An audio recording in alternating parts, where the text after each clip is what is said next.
tuning into The Truth, Division 1, Division 2 action. We've got GM Calethras, Vince Nardone. How are you, Vince? I'm doing good. Feeling a little sick, but happens. I mean, just don't touch me for now. We'll be all right. No problem. I've been told if you start sneezing, I need to continue talking, divert attention away from you. There's no Kleenex on the premises, but we have paper. I stole something upstairs. Just don't tell them. Our kind host at theunclemikeshow.com.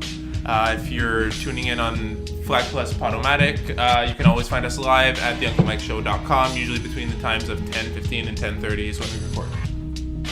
So we're going today about YOLO. Yeah, a little late. Apologize about that. we're going to dive right into the action here. First game of the week, DK Demons, game you were intimately part of. Final score 39-38 for Demons. DK, my mistake. How big of the game was this for both teams? This was a huge game for DK. Couldn't afford to lose this if you wanted to have a chance at making playoffs and or carry momentum further into the season. On the flip side for Demons, it's just another game that they lose at the end of the game. Another game that they weren't able to close out. Ultimately, DK won on the last play of the game with a going for 2 for the win and getting it. This was one of the first games where Jacques Void and Liam Mahoney finally chipped in, but started to abuse the opposing defense. Void, I think, had over 100 rushing yards, 117 receiving yards. Yeah. Liam Mahoney 3 touchdowns, and he caught the huge 2-pointer to win the game. So chemistry is being built now between Rajdi, Liam, Void, which is huge because we already know that he has a chemistry with the Pilon twins. Now he's finding it with Liam and Void, and the rotating wide out right is pretty much irrelevant. So we have a tweet in question that isn't the most relevant, but let's take a look at it right now before I ask you a question. From Brent Callender for Vince and GM, who would win in a submission match? Kurt Angle versus Bret the Hitman Hart. I'm more tempted to go with Kurt Angle on this one. I think that they would find a way to write off Bret the Hitman Hart. Doesn't matter if he has the sharpshooter. I think the ankle breaker is good enough. Whatever. I have no clue. Are the Demons hurt by the fact that they can't come up with a stop on defense? Their offense seems to be flowing so long as they have the right amount of possessions. Yeah, well, ultimately they did make a stop. They turned the ball over on downs early in the game, unable to turn it over. I think that the biggest problem with their defense is their rusher.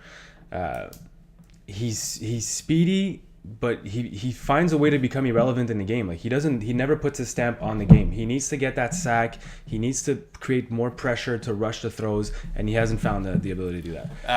Rusher Yves Thomas, for those not super familiar, former Young Guns championship rusher. They have Rob White on the team. They have other options as well. Do you think they should be exploring this, or they should continue with Yves Thomas and just hope that the problem solves itself?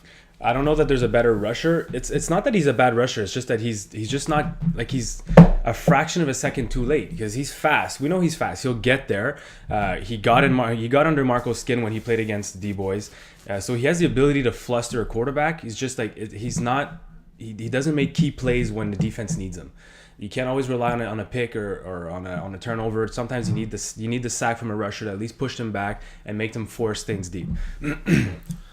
Next game on the docket, Montreal's Finest, Rainmakers. Montreal's Finest won this 38-26, so one of the more storied storylines in FPF, Montreal's Finest. Rainmakers still have not beaten them. What do the Rainmakers need to do to take on the Finest? Well, now they started off the season on a high, and now they're on the ultimate low after 3 games. They've lost now 3 in a row. This one was more the obvious one, one of the ones that you knew they might take a hit. Mike Chidiat 3 touchdowns, one of his best games of the season. I mean, Ryan Kastner threw a pick. It's normal. I mean, it's hard to go perfect against that defense. For them to go toe to toe against Montreal's Finest, I don't know. They need upgrades. They need some serious upgrades. I think upgrades defensively. Bigger playmakers, guys that'll make plays, because they have the offense. They have the high-power offense. They're very efficient. They're very good at what they do. They have a ton of chemistry on that offense. It's just defensively now that they need to step up. Do you see them going forward with the same roster? For the most part, they've had very little in and out. The absence of Teddy Fournette is starting to show itself. Shane Williams, who's sometimes there, sometimes isn't from season to season. How do they proceed with a consistent roster? Well, maybe now it's time to play the GM card. Just start looking at our division's bigger players, good defensive players that are not well known, and just start picking at these guys. Like, oh, come play in the upper divisions. Just try to find those key players to make an addition on defense. Get them only to play defense if you want, because you already have an established offense that works.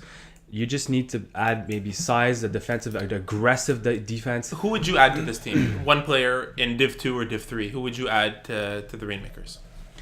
Wow. I have an answer for you, and he's a teammate of yours, and you're not going to think of it. A teammate of mine? Yeah. A DB? I'm not going to say. Okay, tell me. I think, and honestly, it makes the most sense considering his last name. I would put Dave Chidiat on this defense, and I think it would be huge for the Rainmakers. He is good on defense, but is that what they need? Would that fix their problem?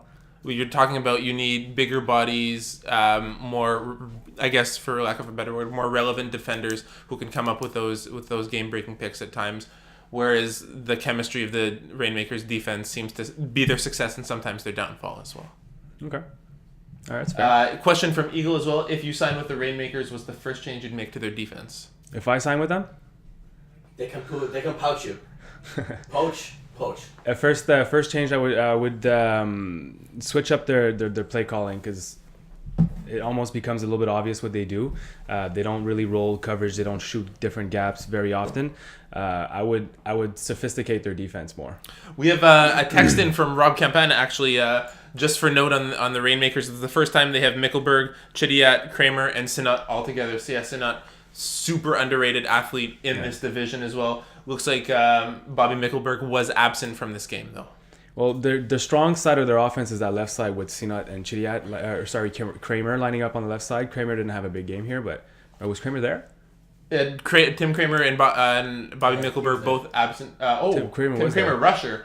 I think also a player we haven't really talked about because it's been a couple of seasons that he's been out with injury. Christian McGuire used to play with the Expos in Div 1. Very, very underrated player that doesn't get a lot of press.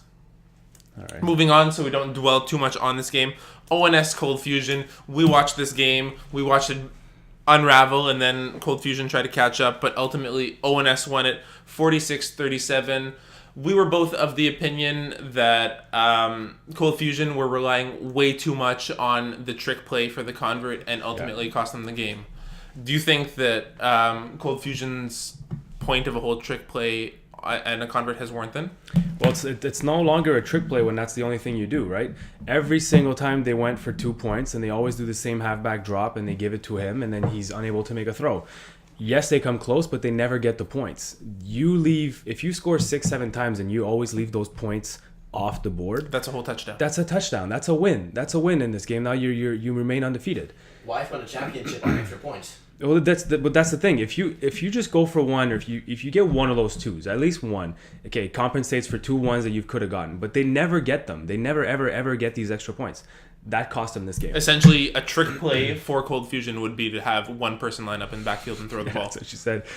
Get really tricky, just line up normally. But on the flip side, this was Brian Lariviere stepping up on defense. It was 1 pick six, but the other one he brought back to the 5-yard line. So essentially 2 pick sixes with Kevin as your quarterback. You set him up on the 5-yard line. It's a touchdown. A lot of respect for Brian, but he's also not the fastest player on the field. So it's great field awareness. Yeah. Able to dodge those tackles as well. Well, both picks were over the middle. Just Justin trying to squeeze a hook to his snap. Brian making a great read and just jumping balls. Where do these two teams go from here? Well, Cold Fusion just it's like any other football player, right? You just got to forget about it, move on to the next game. ONS really needed this win, so this is big for them. They need to carry this one and moving forward. Although their defense still allowed 37 points, they still need to address this problem. Mm-hmm. They're the worst defense in Division 2.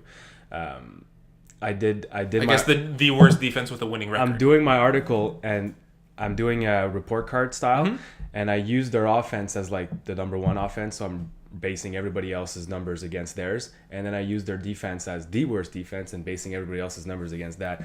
So they were great as in terms of report card for the whole Division 2 to set a standard for the worst defense and the best offense, but they need to address that because that sucks. They have the worst defense. When we predicted this game, we said all that Cold Fusion need to do is stop Kevin once and they'll win this game, and they couldn't do that. And I guess that turned out to be their downfall, even though there were no stops on the ONS side of the ball. Well, it's also Kevin's finding a way to run the ball, and it's deceiving because when he starts running, it's so unusual to any DB or any defender. He ran five times for 48 yards, and see that touchdown wins them the game. Not only that, 5 runs for 48 yards. Essentially, that is a first down every run. That's big. That's huge. Kevin finding a way to win. There you go. Now he needs help from his defense. Last on the docket, Wolverines, usual suspects. For all the flack we've given these two teams, it was a really interesting game to watch. It really seemed like the Wolverines came to play. They won this 32-18, and the score really didn't reflect the game. The Wolverines manhandled usual suspects throughout it. Let us know a little bit more. Well, as much as, again, I always bash on Leon Holder, but he might not be the best, but he's not the worst because his receivers really make him look bad. Twice they were in the red zone, and he misses a throw here or there, but 3 to 4 times he hit his receivers in the hands and they dropped the ball. And then other balls were contested and they just couldn't come down with that win. They need to find a way to help Leon, make a play for him, and just so you can put points on the board and get his confidence up. Because at the end of the day, when you're not making plays for your quarterback and he's already fragile because they haven't had that much success, I mean, you need to help this guy out. In terms of the Wolverine, Tony Tibet he does what's needed to win the games. He realized the weakness in their defense and he abused it.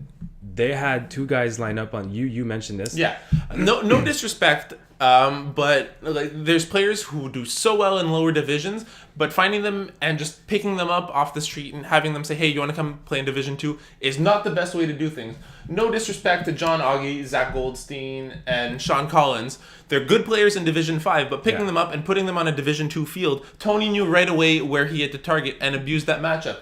There's no reason why a player like Sean Kennedy, who's a fantastic athlete, fantastic football knowledge, should be sitting on the bench on defense when you have Division 5 defenders defending. I don't mean to be hurtful, but that in all honesty, they could have controlled the game a little bit better. Leon would have had more time on offense and not have gotten so antsy with the ball. Mm-hmm. One more thing, because the Wolverines have been under the radar for the whole season, but they're flying under the radar with a really good defense. They are really looking good on defense.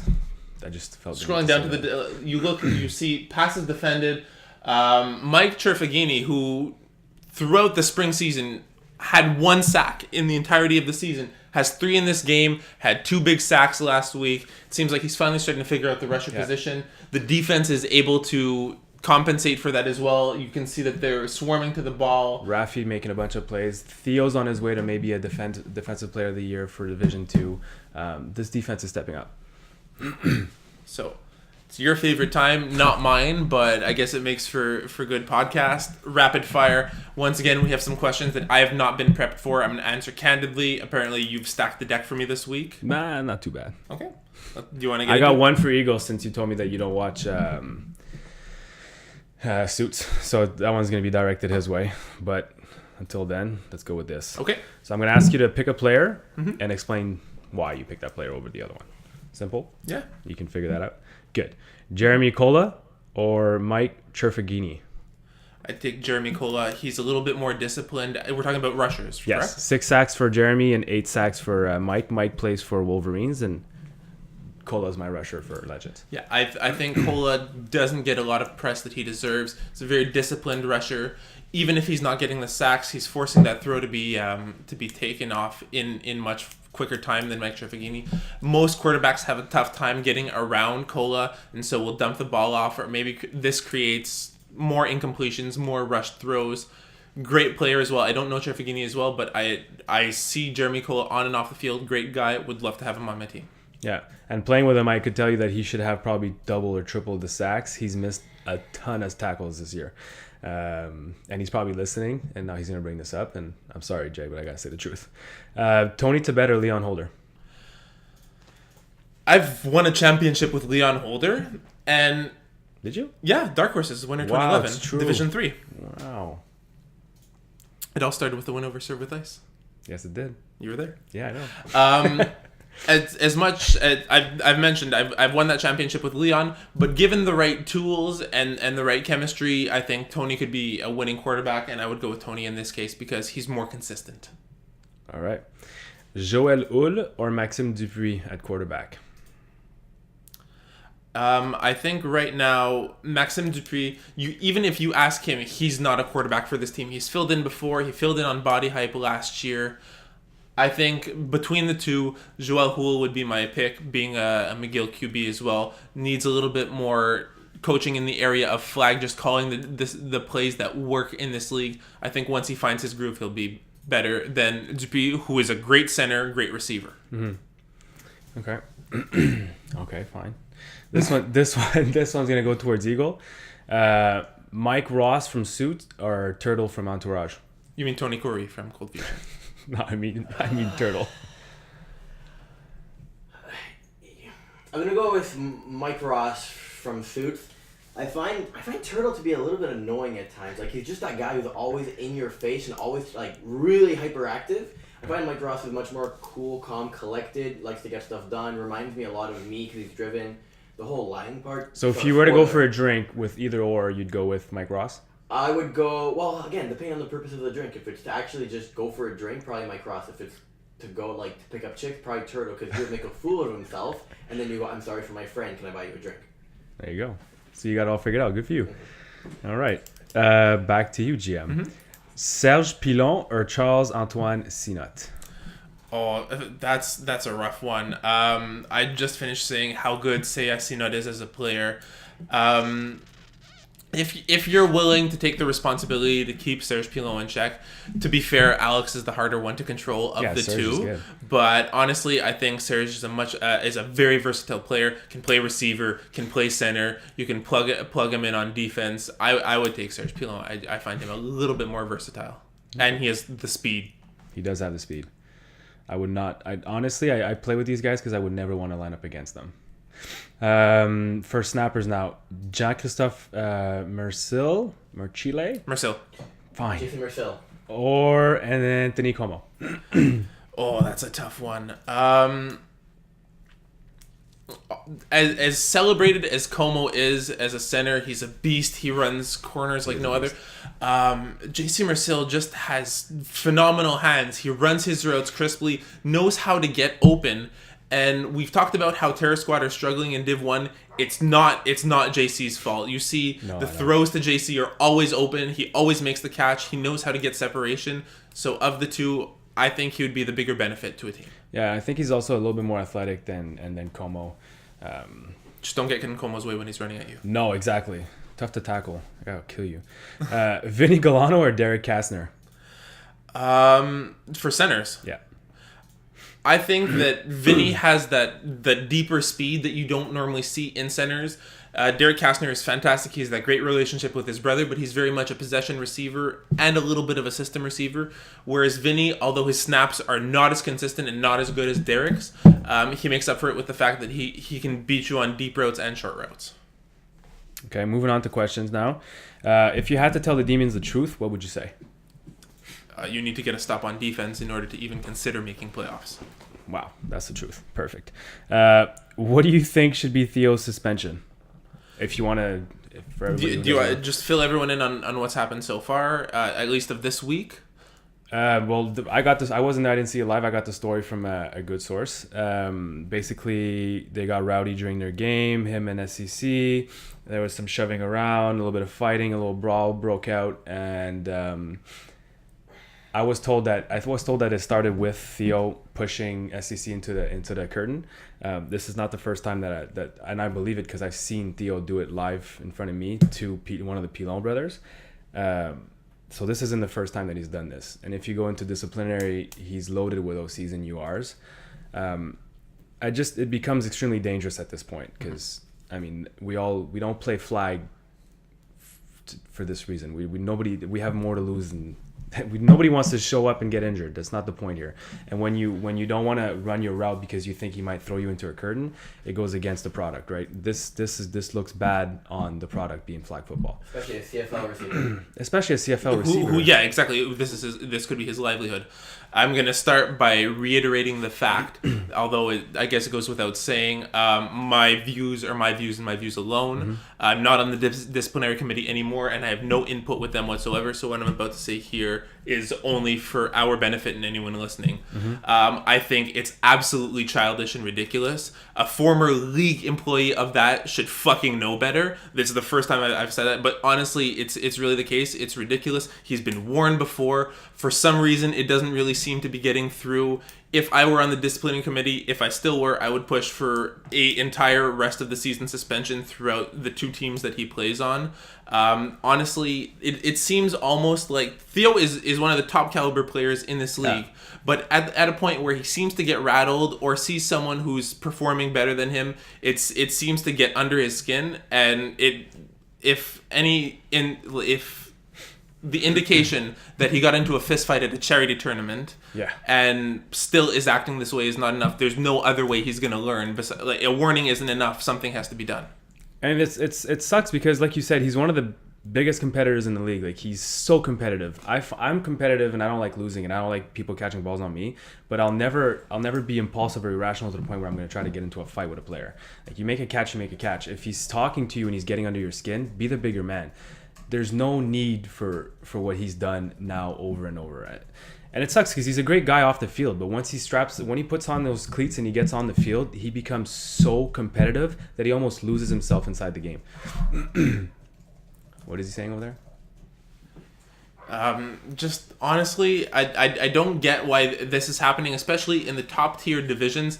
Yes, there's a lot more contact that's allowed. That's no secret, but it's still part of the game. It's still part of football. When you're actively trying to injure someone or get into a fist fight or something, it really takes it's a bad reputation for you as an individual. It's a bad reputation for the league. Just don't fucking do it. I mean, you're an adult. This isn't high school. This isn't, you're paying to play in this league. No one gets paid to play in this league. Everyone works the next day. You can tell that I find this so frustrating. I know, it's just not worth it. It's just literally not worth it. Just don't do it. Honestly. Tell me you have another question to end on. Yeah, I have. So what's your answer? What do you think that, you answered? Full season. Full season, both teams? At the minimum. Both teams at the minimum. If not full season, then full season in spring, considering this is not his first warning, and I found it was very lenient the first time around. Okay. This one was to soften after this question. I knew it was going to get heated. Cue up that picture that I asked you to cue up. This is what I find super intriguing. He off camera, before it started, Vince went to Eagle and said, "Can you bring up a photo?" Okay, have you ever seen a team picture more awkward than this one? The Water Buffaloes in Division 2, yeah. And they won! That team won! Division 2 Water Buffaloes, Mike Kuskuna, Craig O'Brien. You can see it? So if you're listening and you're not looking at a screen, explain this picture, please. It's a bunch of guys dressed in street clothes. Jeff Dort and I don't know who else is in the front are hugging. They're like holding hands as if they just signed this huge contract. I don't even think that's the case. I feel like they were just standing on the sidelines watching a game and someone with a camera walked up and said, "Hey, can you stand there for a second?" And they said, "What?" And then the person took the picture. He's got his bag on his shoulder. No stress. We're just going to go win a championship. And it's true though that team was one of the most ridiculous looking teams. You would laugh at that roster and they. I'm not laughing at the roster. I'm laughing at the picture as a whole. This killed me. The hand over the shoulder. This killed me. It's hilarious. Good for them for getting that picture done. Moving on. Should Montreal's finest stick to one rusher instead of going with Ward and Harrington on a rotating? I disagree. I'm a big proponent of having one rusher. I'm not asking you to agree. I'm asking for your opinion. Okay. No, they shouldn't stick to one rusher. Usually, I say that a team should have one player and stick with them as a rusher. But this is Montreal's finest. This is Division 1 football. You have athletes who know how the game works. They don't need to learn the game. And Harrington and Ward are good for different situations. Yeah. So having that versatility and being able to change between the two is huge for this team. It's no secret that that's part of the reason that Montreal's finest defense is so strong, is they have the ability to interject these two rushers at any given time. And obviously it works, right? Best defense in Division 1. BC et les McGonagalls are the first team to be mathematically out of the playoffs. They're 0-6 now, right? 0-6. If you had anything to say to them future-wise, what would you give them in terms of like 0-7. 0-7? 0-7. No. So the first team to be mathematically out, sixth seed being 4-3, so they can't catch up. I think honestly, take the win. Like one piece of advice that you have for them. Figure out what worked for you when you guys were doing well. Maybe go back to last season as well as body hype. Try and get some of those players back, or really just bring Joel Houle back next season. Show him the ropes. Maybe drop down a division and learn. And from there, you guys will be a successful team. I have zero doubts in my mind. All right. Do you think Alex Nadeau-Pius is a better receiver DB than he is a quarterback for flag football? Absolutely not. I think that the only reason he's such a good receiver DB is because he is a top-tier quarterback, can see the field, and can read accordingly. Have you seen his stats in Div 2? They're monstrous. I think he has 4 games played. I think he has 4 or 5 picks with 2 touchdowns on defense, and believe he has like 10 touchdowns receiving already. I was looking at the stats today, but they were missing like last night's game, so you have to add all of last night's stats, which is 2 picks and a touchdown on defense, and I believe 3 or 2 touchdowns. It's just freakish stats for a quarterback. Last but not least, do you think CLR Forces will be able to finish first in Conference B for Division 2? So right now in Division 2, if you look at the breakdown for Conference B, they're currently sitting in first, with that tie being the difference maker. It all comes down to looking at their remaining 3 games. So if you look at the CLR Forces schedule, I have it right here. They have Served with Ice. Wow, you would just lock on me right there. This is Clockwork, Serve with Ice, and Shaka-Louise. Yeah.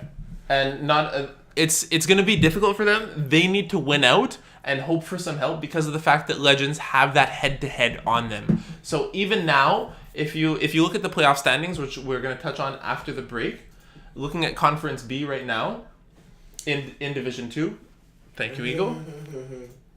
CLR Forces, Legends, Shaka-Louise, they're all neck and neck, but Legends have that tie break right now to springboard them into first. Yeah. So as of right now, I think it's going to be difficult, but they're going to need some help.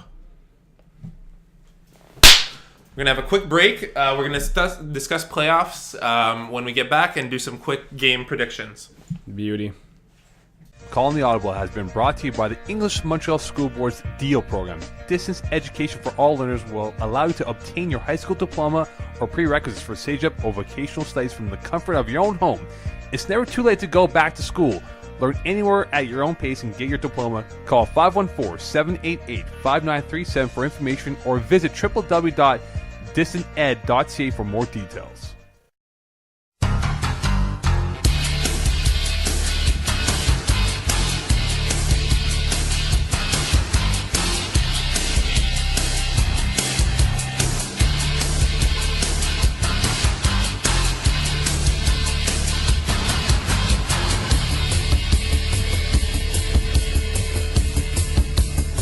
So you're back with the truth. I'm still GM Calethris. You're still Vince Nardone. If you want to tweet us for whatever reason, even though that never happens, I'm at GMKOLE44, at Vince Nardone. That's even easier.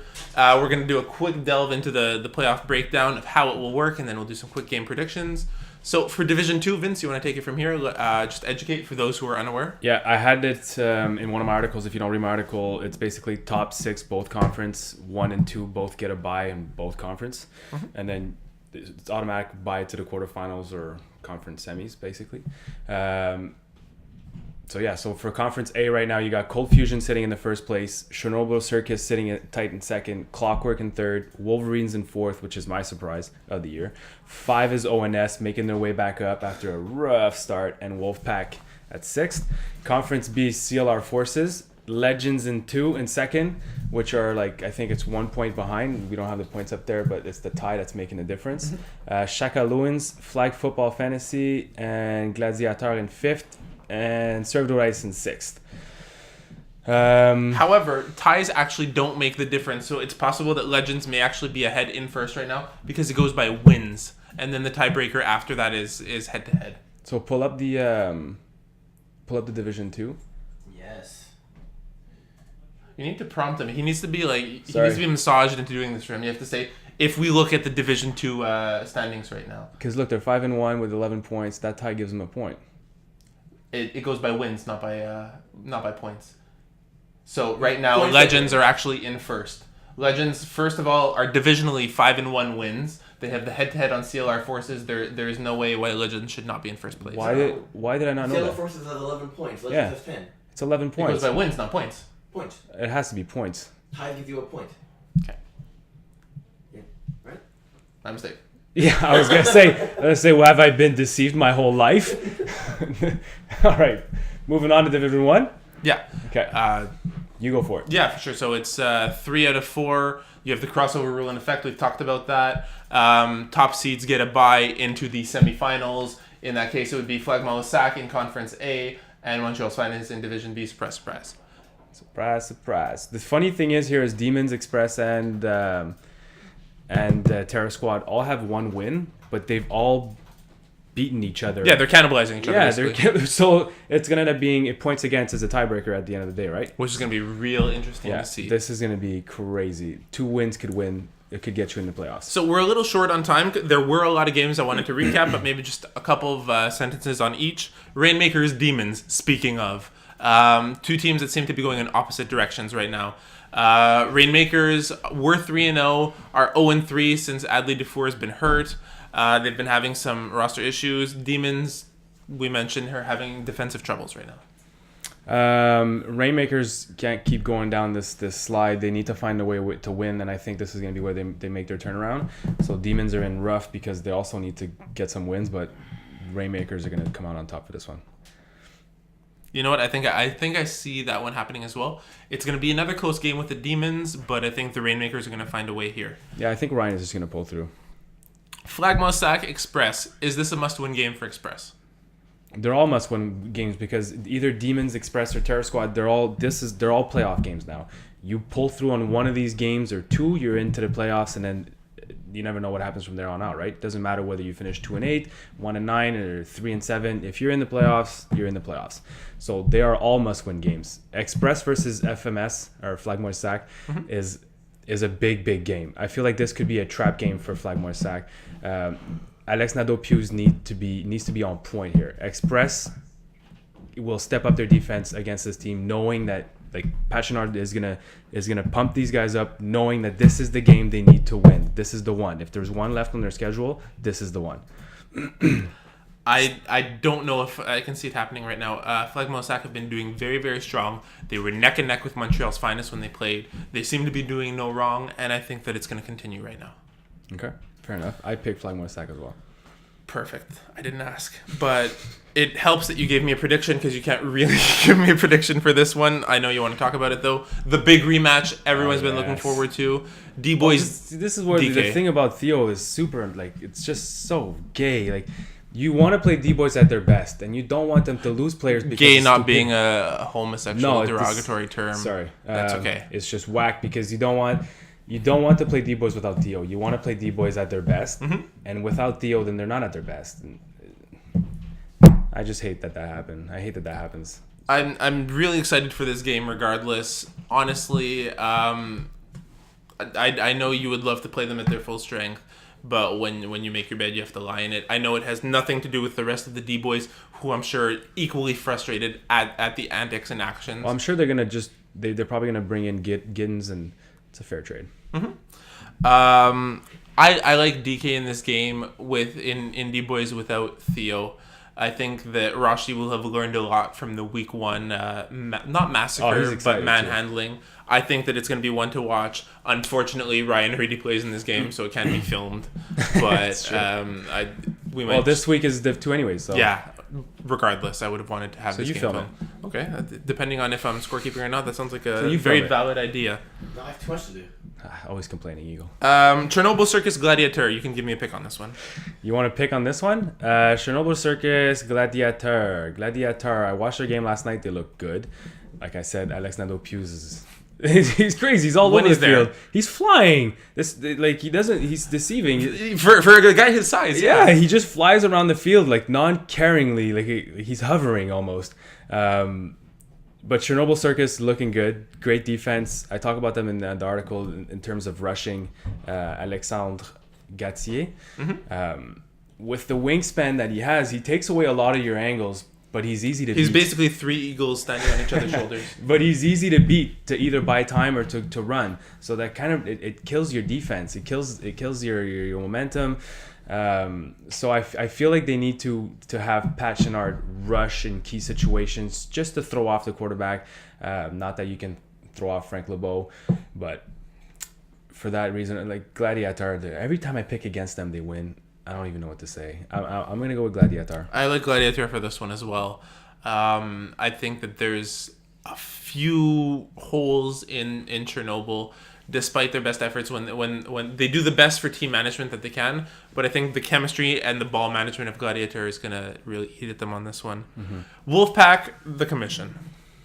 Wolfpack quietly making their way up. Commission. Commission, you know who I feel bad for in Commission is Alex Hovington. I played them last night, and he used to be a player that you would know that he's on the field because he's making a difference on the field. Laval Rogier player as well. And you hear him talk usually. He's a guy that talks. He's very vocal, He'll get in your ear. Last night it's almost like he has no confidence anymore. He's playing with these guys and they're not having any success, and you can tell it translates right through their play and through Alex, because he's just, you don't hear him on the field and you almost don't notice him because Zan can't get him the ball, and when he's forcing it, the defense is all over because you don't have anything else to respect almost. So Commission, it's a write-off season. It's really rough, and Wolfpack are just, they're climbing up the hill. They're climbing up a hill that you didn't think they'd be able to, but they're quietly doing it. I think also Wolfpack have a pair. If there's a team that has 2 rushers who are of equal caliber, it's Wolfpack. They have Fred Rousseau-Blas, and they have plays on Fleck Molosak as well. Can you bring up Felix Prévost? Yeah, Felix Prévost. Thank you. That was easy. I think that either one of these players is equally capable of really keeping Zan in check. Felix is a beast, but you don't know that. I don't know that he's on the team because I think he has regardless 3 or 4 games played. Rousseau Blas is equally good, and honestly, I think is a solid player. But Felix makes a difference not only as a rusher, but he makes a huge difference as a receiver. Absolutely, yeah, 100%. It's probably aside from Remy Perry, the go-to receiver on that team. We digress. We're both picking Wolfpack. Yes. And one that I'm really excited to see, Clockwork CLR Forces. Hopefully it'll be game of the week as well. 2 teams. We don't talk about CLR Forces a lot, despite the fact that they are at the top of Conference B right now. What are your thoughts?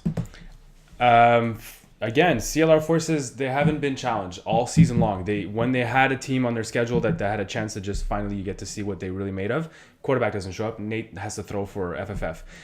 Clockwork, now this is where shit gets real. If Theo with well, it doesn't matter. They'll have Jamal again. It's just the same trade-off. You have Jamal playing for Theo in Division 2. Jamal will do what he does. And they have Rich Humes. They got all these players, all these underrated. Nobody talks about anybody, but they're all guys who could be hyped up to be the best receiver on any other team if you take them apart. And Marco's gonna have a field day, I think, against this defense. But they're strong. I mean, it's just because they haven't been challenged. I don't know. I can't put them against any standard. I don't know what to expect from them. We'll know more. We said the same thing last week, though. It is a toss-up game.